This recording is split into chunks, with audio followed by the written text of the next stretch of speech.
እድገት የሌለበት ህይወት ሞት እየሰራበት ነው። የህይወታችሁ ስርዓት የሚሰራባችሁን መንፈስ ይለያል። የማታድጉ ከሆነ የሚሰራባችሁ የሞት መንፈስ ነው። የምታድጉ ከሆነ የሚሰራባችሁ የህይወት መንፈስ ነው። ድህነት መንፈሳዊነት አይደለም፣ የኃጢአት ውጤት ነው። እግዚአብሔር መጣና ወደ ሙሴ እንዲህ አለው፣ ሙሴ እኔ አንድ ነገር መለያ ያደርጋለሁ አለ። የመረጥኩትን በልዩነት አሳድገዋለሁ። አይደለም ደረቅ በትር ችግኝ በነጋታው አያፈራም። እግዚአብሔር የመረጠው ግን ሱፐርናቹራል እድገት ውስጥ ይገባል። ነገ ሙሴ በቃል የማታመልጠውን በክብር ታሸንፈዋለህ። ጅማሬህ ምንም ቢሆንም በእግዚአብሔር ክብር ግን መለምለም ይሆናል። የተቃወሙህን የምታሸንፍበት የልምላሜ ምዕራፍ በኢየሱስም ተከፈተ። በጦርነት አይደለም፣ ሊበልጡ ይችላሉ። በህልውና ውስጥ ግን ታሸንፋል።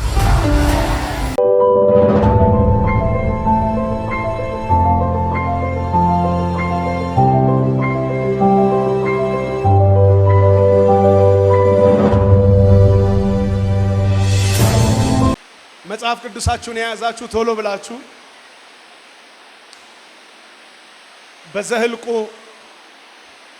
ምዕራፍ 17 ዘኍልቍ ምዕራፍ 17 ቶሎ አውጡ።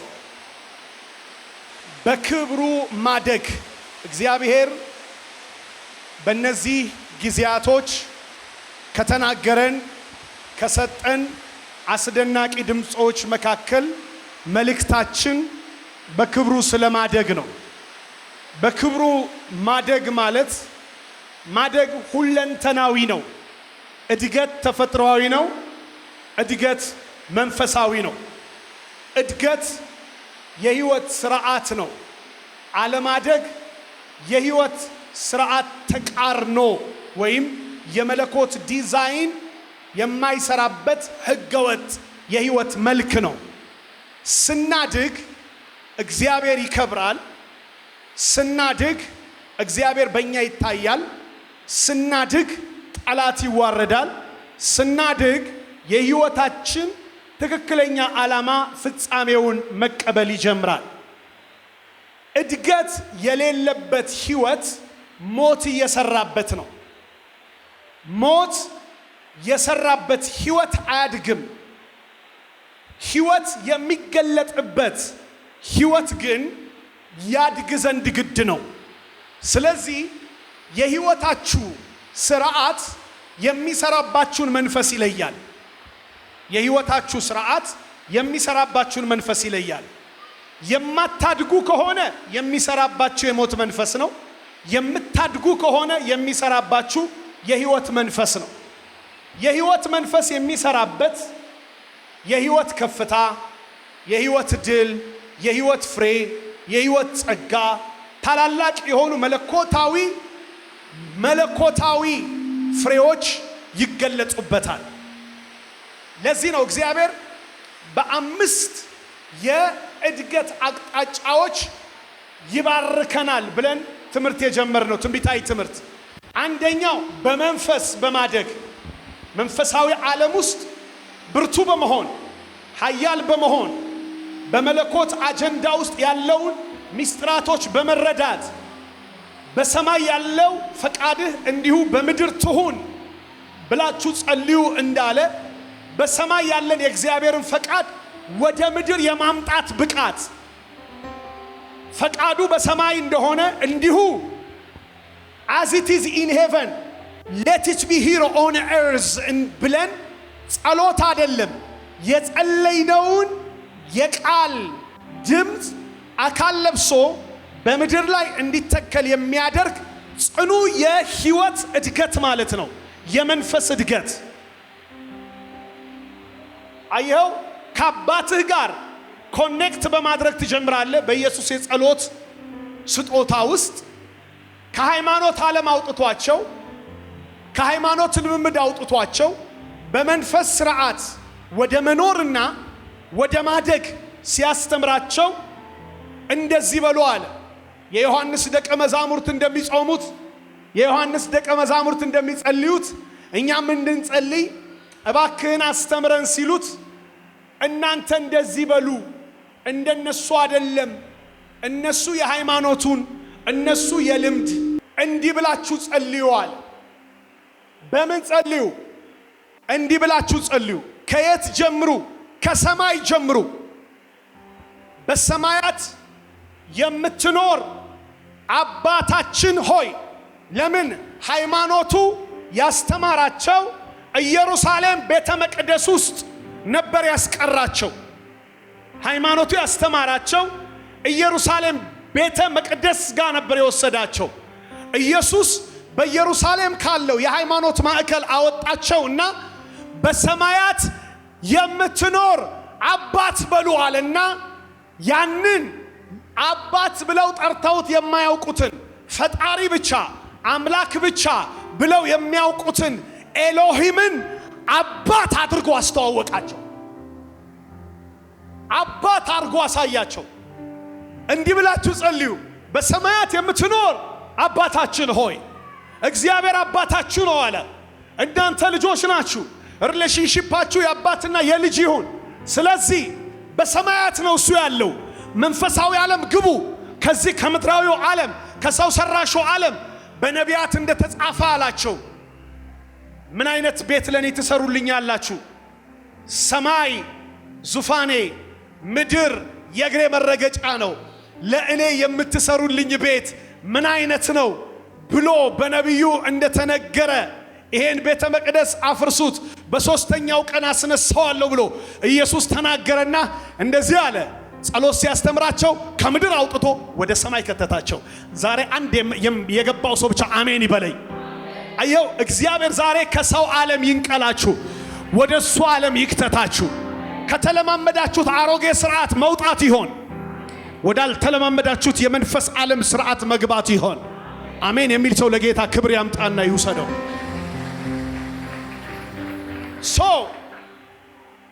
በሰማያት የምትኖሩ አባታችን ሆይ ስምህ ይቀደስ አሉና ከዛስ ኢሚዲየትሊ መንግስት ትምጣ ብለዋል። ደስ አይልም? መንግስት ትምጣ። አየ፣ ከኑሮ እንዳይጀምሩ፣ ከተራ ነገር እንዳይጀምሩ፣ ከምድር ነገር እንዳይጀምሩ፣ ከቁስ እንዳይጀምሩ፣ ከገንዘብ እንዳይጀምሩ፣ ካሉበት ችግር እንዳይጀምሩ፣ ካሉበት ሁኔታ እንዳይጀምሩ። ስትጀምር አባት በልና ጀምር፣ አመስግንና ጀምር። በመንፈስ ዓለም ውስጥ ገብተ ጀምር። ከዛስ መንግስት ጎትት። ፈረንካ በመጎተት አትጀምር። የሆነ ቁሳቁስ በመሰብሰብ አትጀምር። መንግስት ትምጣ። እስኪ መንግስት ትምጣ በሉ። እስኪ በሉት እንደገና መንግስት ትምጣ፣ መንግስት ትምጣ በሉ። እስኪ መንግስት ትምጣ በሉዋል። አዎ። ከዛስ ፈቃድህ በሰማይ እንደሆነች እንዲሁ በምድር ትሆን። ፈቃድህ በሰማይ እንደሆነች እንዲሁ በምድር ትሆን። በሰማይ እንዳለ አዎ፣ ምን በምድር ይሁን።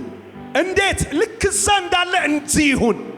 እዛ ያለው አገዛዝ በዚህ ሲሆን፣ እዛ ያለው ክብር በዚህ ሲሆን፣ እዛ ያለው ኃይል በዚህ ሲገለጥ፣ እዛ ያለው ብርሃን በዚህ ሲበራ፣ እዛ ያለው ጥበብ በምድር ላይ ሲታይ፣ እዛ ያለው ዕውቀት በሕይወት ላይ ሲበራ፣ ያንን አምጡት አለ። ዛሬ ያንን ዓለም የሚገልጥ መንፈስ በኢየሱስ ስም ያገኛችሁ። እስኪ አንድ ጀግና ሰው ጮሆ አሜን ይበለኝ። ሰማይን የሚያመጣ ሕይወት ይገለጥብህ በሉት። አጠገባችሁ ያለውን ሰው ነቅነቅ አድርጉትና በደም እንደዚህ አይደለም፣ ይሄ የጴንጤ ቤት ነገር አታድርጉት። ነቅነቅ አድርጉትና ሰማይን ጎትቶ የሚገልጥ በሉት። ታላቅ ኃይል ይሁንልህ በሉት። አሜን ነው ወይ? ምድር ላይ የማይጨቃጨቅ ከመለኮት ዓለም ግን ጥበብ የሚጎትት፣ ክብር የሚጎትት፣ ጸጋ የሚጎትት፣ መገለጥ የሚጎትት አንድ ሰው ጮሆ አሜን ይበለኝ። ያን አይነት መንፈስ ያስፈልገናል። that heavenly blessing must be here on earth. That heavenly authority, that heavenly light, that heavenly glory must be here on earth because of your prayer. Spiritual prayer ነው ያስተማራቸው። የሃይማኖት ጸሎት አይደለም። የሃይማኖት ጸሎት መጸለይ አድርገነዋል። አሁን ፕሮግራም ሲዘጋ ነው አይደል? ቶሎ ብለን አባታችን ሆይ በሰማያት የምትኖር ስምህ ይቀደስ፣ መንግሥትህ ትምጣ። ፈጠን ብሎ ጉባኤ ለመበተን የፈለገ ቸርች፣ ፈጠን ብሎ ፕሮግራም ለመዝጋት የፈለገ ቸርች ቶሎ እስቲ በሐዋርያት ጸሎት እንጸልያለን ወገኖቼ ሆይ። ከዛስ አባታችሁ ሆይ በሰማያት የምትኖር ስምህ ይቀደስ፣ መንግስትህ ትምጣ፣ ፈቃድህ በሰማይ ነው ነገር። ይሄ አይደለም። ይሄ ጸሎት መለኮታዊ ዓለምን አክሰስ የምታደርግበት ፓተርን ነው። አንድ ሰው አሜን ይበል። መለኮታዊ ዓለምን አክሰስ የምታረጉበት የምታስተናግዱበት ፓተርን ነው እንጂ የፕሮግራም መክፈቻ የፕሮግራም መዝጊያም አይደለም። መለኮት ዓለምን መክፈቻ የጠላት ዓለምን መዝጊያ ቁልፍ ነው። ኢየሱስ ያንን ያስተማረ። በመንፈስ ማደግ የመጀመሪያው ነገር መንፈሳዊ ዓለምን አክሰስ ማድረግ። ሁለተኛው በአይምሮ ማደግ በኖሌጅ ትራንስፎርሜሽን ወይም መታደስ የሚለው ሁለተኛው ፓርት ነው። ቢ ትራንስፎርምድ ባይ ዘ ስፒሪት ኦፍ ዩር ማይንድ ይላል የእግዚአብሔር ቃል። በአይምሮአችሁ መንፈስ ታደሱ እንጂ ይህንን ዓለም አትምሰሉት። ቢ ትራንስፎርምድ by the spirit of your mind. Your mind has the spirit. አይምሮአችን ስፒሪት አለው። በዛ ስፒሪት ምን በሉ ታደስ። ምንድነው መታደስ? ወደ ኦሪጂናል ቦታ መመለስ። እግዚአብሔር ዲዛይን ወዳደረገው ወደ ትክክለኛው ልኬት ገብቶ መገጠም ማለት ነው መታደስ እንጂ ሌላ አይደለም። Be transformed by the spirit of your mind. And the third one, ሶስተኛው የታድሶ አቅጣጫ ምንድነው ብላችሁ ስትሉ አካላዊ ነው። አካላዊ ነው። አካልህ የእግዚአብሔር ቤተ መቅደስ ነው። ጠብቂው። በራሱ ሰዓት እነግራችኋለሁ። ዛሬ እሱ ስላልሆነ ቶፒኬ ጠብቁት። አካላችሁን ጠብቁ። አካልህን ጠብቅ። አካልሽን ጠብቂ። ንጽህናን ጠብቅ። ጤንነትን ጠብቅ። ስፖርት ስራ። ምግብህን አስተካክል። መቅደስ ነው። በቅድስና መኖር፣ በንጽህና መኖር መንፈሳዊነት ነው። ንጹህ ነገር መውደድ መንፈሳዊነት ነው። አካላዊ የሆነ የጤና የህይወት ስርዓት በጣም ያስፈልጋል። ይሄ ሶስተኛው የእድገት አቅጣጫ። አራተኛው ሶሻል ነው። ከወንድሞች ከእህቶች ጋር እየተናቆርክ በጌታ ነኝ ብትል አይደለህም። ውቃቢ ነው የሚያናቁረው። ወንድምህን ሳትወድ እህትሽን ሳትወጂ የጎሪጥ እየተያየ ቸርች እየመጣህ ጌታን ልቤን ያውቃል፣ ክፉ እንደሆነ ያውቃል። እውነት ነው ያውቃል። ቂመኛ እንደሆንክ ያውቃል። ቂመኛ እንደሆንሽ ያውቃል። ነገረኛ እንደሆንሽ ያውቃል። ጌታ ልቤን ያውቃል። ከጌታዬ አዎ ከነከስሽ እንደማትለቂ ያውቃል። አዎ ያውቃል። ጌታ ልብሽን ያውቃል። ለጌታ ልቤን ያውቃል አትበል። ቢ ሶሻብል። ንጹህ አትሞስፌር ፍጠር አጠገብ ካለው ሰው ጋር። እኔ እኮ ሰው ላይ አልደርስም እንዴት እንደሚመጥብኝ እና ምን የሚሉ ሰዎች አሉ። ኤክስኪውዝ የሚፈጥሩ ስነ ስርዓት። አጠገብ ያለውን ወንድምን ያልወደድክ የምታየውን ወንድምን ያልወደድክ የማታየውን አምላክን እንዴት አድርገህ ትወዳለህ ይላል መጽሐፍ። ለእህትሽ ፍቅር ከሌለሽ ለእግዚአብሔር ፍቅር የለሽም ብሎሻል። ለወንድም ፍቅር ከሌለህ ለእህት ፍቅር ከሌለህ ለእግዚአብሔር ፍቅር የለህም፣ ውሸታም ነህ ይላል መጽሐፍ። መጽሐፉ ያለህን እኔ አልዋሽህም። ጌታ 6 ይባርከኝ፣ እንደው 3 ብቻ አይደለም። ጌታ ይባረክ። በደንብ አሜን በሉ። አንዳንዱ ይኸውልህ አሜን ስትል ነው ተኖ የሚሄደው። በደንብ ጩህና አሜን በል። ተኖ ይሄ እና የሆነ ቸርች ላይ የማትወደው ሰው ሲመጣ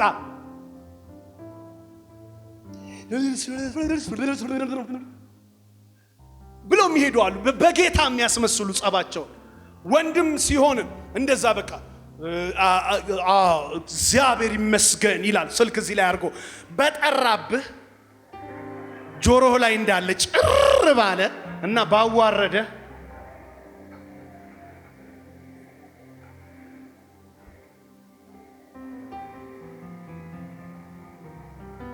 እና ልክ በጌታ መስሎ እግዚአብሔር ይመስገን የእግዚአብሔር አምላኬ ስትል እንጭር ብሎ ቢያዋርድ ደስ ይለኛል። ጌታ ቸር ነው እንጂ። እና ጤናማ ህብረት መንፈሳዊነት የእድገት ምልክት ነው በለው። አጠገብ ላለው ሰው ጤናማ ህብረት የእድገት ምልክት ነው በለው።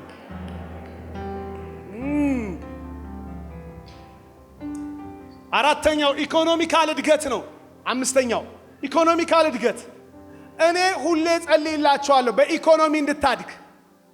የመባቃ ሲመጣ በጸሎት መንፈስ እንዳታሳልፍ፣ ዘግቼዋለሁ እንድትል፣ ቼክ እንድትጽፍ፣ በቃ ብለስድ እንድትሆን፣ ውስጥ ያለውን ራእይ በስነ ስርዓት ማስተናገድ እንድትችል፣ መፈጸም እንድትችል፣ ፕሮጀክት ቀርጸህ መስራት እንድትችል፣ የቦታ ጨረታ ሲወጣ ሄደህ እንድትጫረት እኔ ጸልይላችኋለሁ። የድህነት ቀንበር ይሰበር። ድህነት መንፈሳዊነት አይደለም፣ የኃጢአት ውጤት ነው።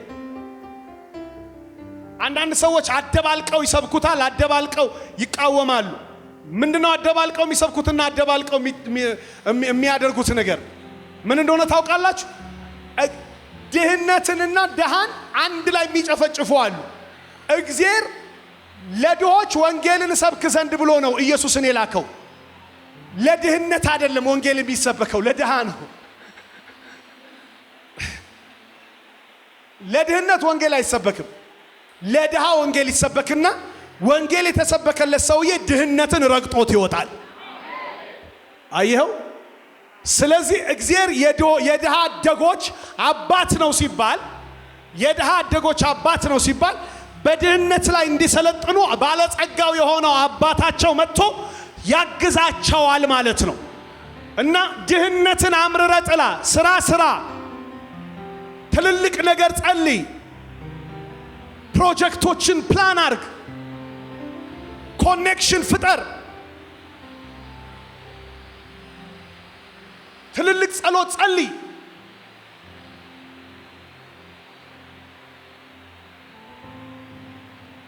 ያለችኝን እቺን ድህነቴን አትበል። ያንተ አይደለም ድህነት፣ የዲያብሎስ ነው። እርሱ ሰፍስቦ ይውሰደው። አንተ ባለጸጋ አምላክ ካለህ በሉት አጠገባቸው ያለውን ሰው ድገሙት እንደገና በወዲያ በኩል ባለጸጋ አምላክ ካለህ በሉት። በኢየሱስ ስም ድህነት ያንተ አይደለም በሉት፣ ንገሩት። አየየየየየየየ ፈልጋችሁታል መሰለኝ ሰውየው ላይ። ድህነት ያንተ አይደለም በሉት። ድህነት ያንተ አይደለም በሉት፣ ንገሩት። በኢየሱስ ስም የኔም አይደለም በሉ። አሜን ነው ወይ? ዛሬ አንድ የበረከት መንፈስ በሕይወታችሁ ላይ ጠራው። አንድ የባለጸግነት መንፈስ በሕይወታችሁ ላይ ጠራው። አንድ የከፍታ መንፈስ በሕይወታችሁ ላይ ጠራው። አንድ የጸጋ ኃይል በሕይወታችሁ ላይ ጠራው። አንድ ኮኔክሽን የሚያሳድጋችሁ የሥራ በር በኢየሱስም በሕይወታችሁ ላይ ጠራው። ድንገተኛ ሽፍት በሕይወታችሁ ላይ ይሆንላችሁ። አሜንና አሜን ሆነ። ደሞዛችሁ አስራት ሆኖ ይቀየር። አሜን ነው ወይ? ዛሬ ላይ ያላችሁን ደሞዝ በኢየሱስ ስም ከተቀጣሪነት ወጥታችሁ የምትከፍሉት ሆኖ ይቀየር። ለብዙዎች የምትከፍሉት ሆኖ ይቀየር። ኤላ ባህቲ ካዛቫሽ በቅርቡ አንድ ሰው ጋራ እግዚአብሔር ያገናኝሃል። የሥራ በር ይከፈታል። ኮኔክሽን። አንድ ሰው ይመጣል። ከዛ ሰው ጋራ በቸስት በመንፈስ በጥንቃቄ አብረህ አሜን በልና ሂድ። የሥራ በር የኮኔክሽን ቢዝነስ ውስጥ እግዚአብሔር ሲከተህ አይቻለሁ። ኢን ጂሰስ ማይቲ ኔም አንድ ሰው አሜን የሚል ሆነለት። ብዙዎች የኮኔክሽን ቢዝነስ ስትጀምሩ አይቻለሁ። እኔ እግዚአብሔር ይቺን ቸርች በምን አይነት መንገድ አበልጽጓት በጥቂት ጊዜ ውስጥ እዚህ አካባቢ ላይ አሁን የምታዩዋቸው መኪናዎች ብቻ እንዳይመስላችሁ የመኪና ማቆሚያ እስኪጠብ ድረስ እግዚአብሔር ይባርካቸዋል። ያስዋራይ ሰው አንድ ሰው ነው ይበል። Praise the Lord. አሜን ነው ወይ? አሜን ነው ወይ? ምሽት ምሽት እረ ስንት ሰው ማንን ይዤ ልሂድ የሚሉ ባለመኪኖች ይበዛሉ። አሜን የሚል ሰው ሆነለት በኢየሱስም። ይሄን ቀን እንዳትረሱት።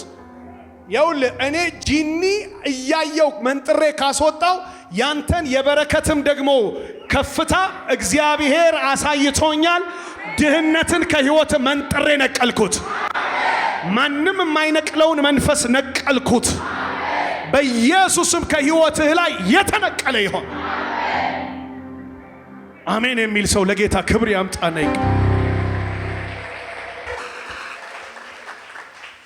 ማይ ጋድ ዛሬ እኮ በቃ እንደዚህ ብለናል እኮ በክብር በግርማ ከፍ ያለው የገነነው ስሙ ዛሬም በህይወቴ ይሰራል። ገደብ የለው ስሙ ዛሬ ያ ገደብ የለሽ ስሙ ሳይገደብ ስሙ በህይወት ይሰራል። እስኪ አንድ ቀንጃችሁን አንሱና በክብር በግርማ ከፍ ያለው የገነነው ስሙ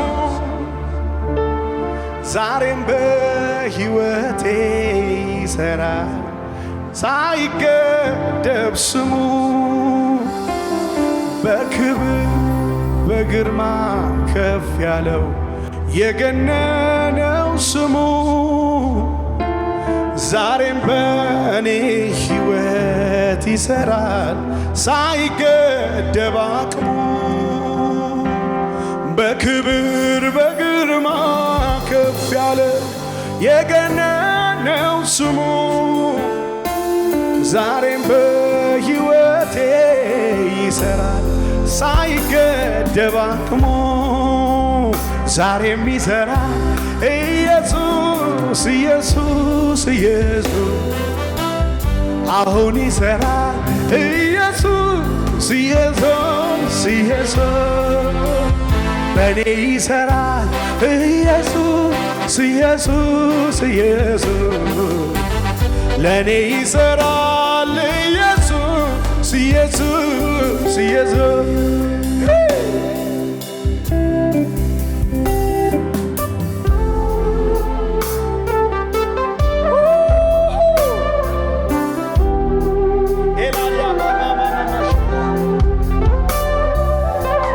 ይሁን በሕዝብህ ላይ በክብር በግርማ ከፍ ያለው የገነነው ስሙ ዛሬም በሕይወቴ ይሰራል። ሳይገደብ አቅሙ በክብር በግርማ ከፍ ያለው የገነነው ስሙ ዛሬም በሕይወቴ ይሰራል። ሳይገደብ አቅሙ በክብር በግርማ የገነነው ስሙ አሁን በእኔ ሕይወት ይሰራል። ሳይገደብ አቅሙ አሜን ይሰራል። ኢየሱስ ኢየሱስ ኢየሱስ አሜን አሜን አሜን አሜን ይሰራል። ኢየሱስ ኢየሱስ ኢየሱስ አሜን ይሰራል። ኢየሱስ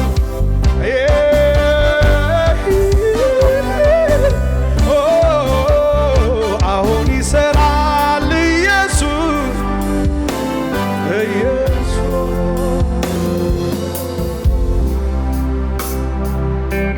ግሎሪ ሃሌሉያ ክብር ለኢየሱስ ይሆን።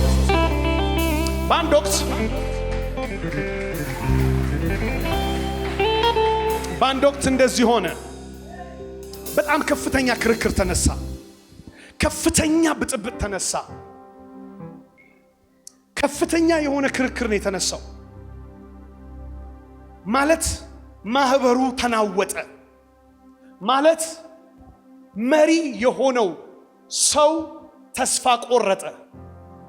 ማለት እግዚአብሔር የጠራው ትክክለኛ ማረጋገጫ ያለው ባለ ጥሪ ሰው በቃ እግዚአብሔር ይፍረድ ብሎ ተነሳ። ኖርማል ያልሆነ ጸሎት ጸለየ። የተመረረ ድምጽ ወደ ሰማይ አሰማ። ሌሎች ደግሞ ተነሱና በንቀት ቃል እንደዚህ አሉ። ምን ልዩነት አለ በእኛና ባንተ መካከል?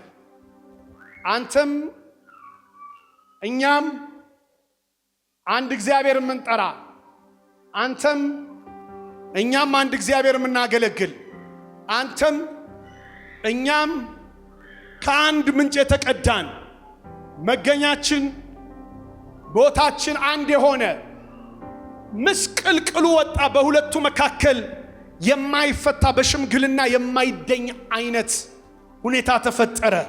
ቅድም ያነበባችሁት ዘኍልቍ ምዕራፍ 17 ላይ ሙሴና የማህበሩ አለቆች የተባሉት ሰዎች መካከል ከፍተኛ ብጥብጥ ተነሳ።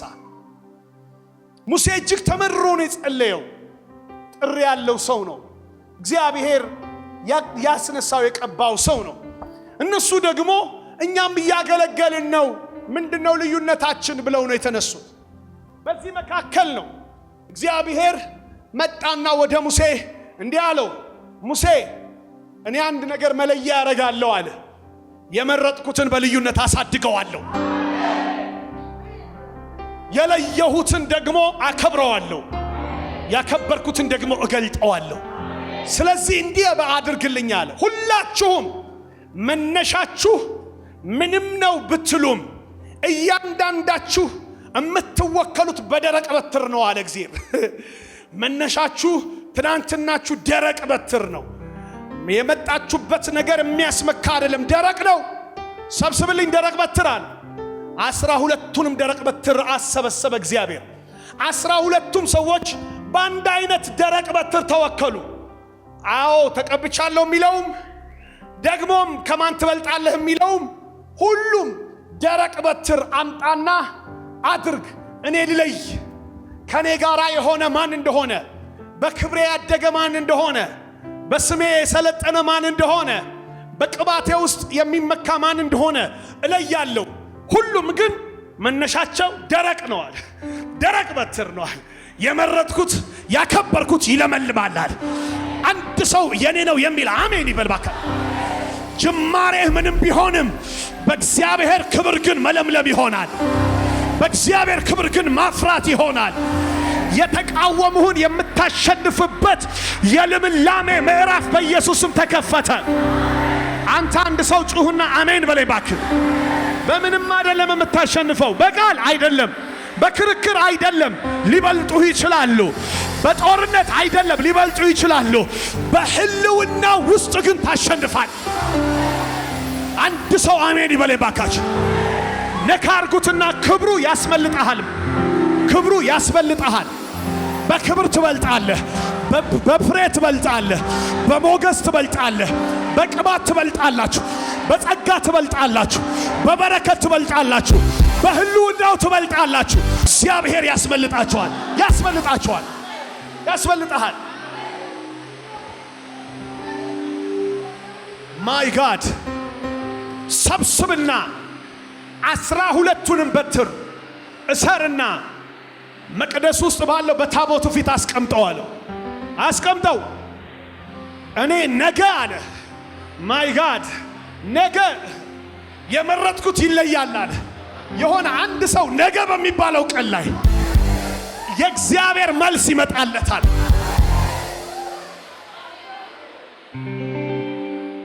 ነገ ሙሴ በቃል የማታመልጠውን በክብር ታሸንፈዋለህ። ሙሴ በራስ አቅም የማትችለውን በእኔ ጣልቃ ገብነት ትወጣዋለህ። ሙሴ አይዞሃል፣ ሰብስብና እሰር። አሮንንም የአሮንን ቤት የሌዊ ቤት እያንዳንዱ አንተንም የሚወክለውን ደረቅ በትር እሰርና አስቀምጥልኝ። ነገ እኔ የምወደው የመረጥኩት የሾምኩት በእኔ አይን ውስጥ ያደገ በእኔ ህልውና ውስጥ በመንፈስ የበረታውን ለክብሬ የለየሁትን እሱን በልዩነት እገልጠዋለሁ። ስማችሁን ጻፉ ተቀያየረ እንዳትሉ አለ። እያንዳንዳቸው ስማቸውን በበትሩ ላይ ጻፉ። ተቀይሮብኝ ነው እንዳይሉ፣ ተጨበርብሯል ምርጫው እንዳይሉ ስማቸውን ጻፉ አላቸው። የሌዊ ቤት ጻፈ፣ ንፍታሌም ብሎ ጻፈ። እያንዳንዳቸው ዳን ብሎ ጻፈ፣ ይሁዳ ብሎ ጻፈ። ሁሉም ወኪሎች በበትሩ ላይ በደረቅ በትሩ ላይ በደንብ ከጻፉ በኋላ አስገቡት። በበነጋታው ይላል አንተ በየትኛውም የህይወት ስርዓት ውስጥ አይደለም ደረቅ በትር ችግኝ በነጋታው አያፈራም። እግዚአብሔር የመረጠው ግን ሱፐርናቹራል እድገት ውስጥ ይገባል። እኔ ለአንድ ሰው ልተነብይ ነው ዛሬ ልተነብይ ነው። የህይወት ምዕራፍ በሰው ስርዓት ሳይሆን በመለኮት ስርዓት ይለወጣል። የህይወት መንገዳችሁ በሰዋዊ አሰራር በተፈጥሯዊ አሰራር ሳይሆን በመለኮታዊ ጣልቃ ገብነት ይሰራል። አንተ እንኳን ደረቅ በትር ይዘህ ችግኝ ይዘህ ለነገ አትቀጥርም። አይደለም ችግኝ ዛፍ ይዘህ ለነገ አትቀጥርም። እግዚአብሔር ግን ደረቅ በትር አስቀምጠህ ለነገ ይቀጥራል። ይችላል። አዎን ይችላል። ኢየሱስ ኢየሱስ ኢየሱስ አዎን ይችላል። ኢየሱስ ኢየሱስ ኢየሱስ አዎን ይችላል። አዎን ይችላል። ኢየሱስ ኢየሱስ ኢየሱስ አዎን ይችላል። ኢየሱስ ኢየሱስ ኢየሱስ አዎን ይችላል። ኢየሱስ ኢየሱስ ኢየሱስ አዎን ይችላል።